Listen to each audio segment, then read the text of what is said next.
আমিও শিয়ানা। পুলিশ থাকলে চৌধুরী বাড়ির বাণিজ্যতে আপনি বিপদে পড়বেন। আপনারা সবাই আমার ঘরে বসে থেকে সজাগ থাকবো। হ্যালো বন্ধুরা, কেমন আছেন? নিশ্চয়ই ভালো আছেন। আপনাদের মাঝে আমি নিয়ে আসলাম HK1 বাংলা মুভি এই চ্যানেল থেকে। চলুন শুরু করা যাক। বাংলাদেশের এক সময় সুপারস্টার এবং প্রেমের জুটি ছিলেন শীর্ষের তালিকায়, যিনি হলেন শাবনূর এবং রিয়াজ, যার ছবি চলচ্চিত্র অঙ্গনে দেখার জন্য দর্শকরা হুবড়ি খেয়ে পড়ত। নির্মাতা এবং কলাকৌশলীরা রিয়াজ শাবনূরকেই বেছে নিত।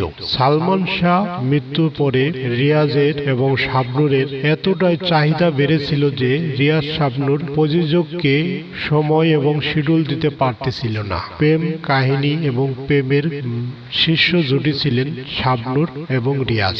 দিলীপ বিশ্বাসের ছেলে দেবাশিস বিশ্বাস ছবি শাবনূর এবং রিয়াজকে নিয়ে তৈরি করলেন। 17 ডিসেম্বর 2001 সালে মুক্তি পেল শ্বশুরবাড়ি জিন্দাবাদ। এটি দেবাশিসের প্রথম ছবি। এর আগে দেবাশিস বিশ্বাস পথের পেঁচালী নামে একটি টেলিভিশন অনুষ্ঠানে উপস্থাপনা করেছিলেন। সম্পূর্ণ পারিবারিক গল্প নিয়ে এই ছবিটি তৈরি করেছেন দেবাশিস বিশ্বাস।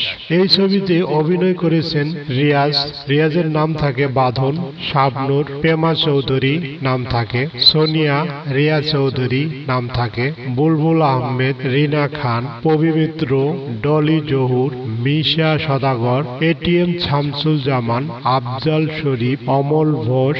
শ্বশুরবাড়ি জিন্দাবাদ ছবির সঙ্গীত রচনা ও গাজী মাজারুল আনোয়ার, সঙ্গীত পরিচালনা করেছেন ইমন সাহা। এতে গান রয়েছে 4টি জনপ্রিয় গান। গানের মধ্যে 1 নম্বর যে গানটি আমার ভালোবাসার গাড়ি ইঞ্জিল চালু হলো, এই গানে কণ্ঠ দিয়েছেন এন্দ্র কিশোর। 2 নম্বর যে গানটি রয়েছে আমি ছিলাম একা তোমার সাথে হলো দেখা। 3 নম্বর যে গানটি তোমার আমার বিয়ের কথা রাখবো না গোপন, এটি গেয়েছেন এন্দ্র কিশোর এবং সাবিনা চৌধুরী। 4 নম্বর যে গানটি শ্বশুর বাড়ি মধুর হাড়ি, এক সময় জনপ্রিয় এবং এই গানগুলো ট্রেন্ডিং এ ছিলেন। শ্বশুর বাড়ি জিন্দাবাদ ছবির গানের এতটাই জনপ্রিয়তা হয়েছিল যে বাংলার ঘরে ঘরে প্রত্যেকটি অঞ্চল থেকে ভেসে আসতো শ্বশুর বাড়ি জিন্দাবাদ এই গানগুলো এবং তোমার আমার বিয়ের কথা রাখবো না গোপন। রিয়ন বয়েস থেকে শুরু করে বৃদ্ধ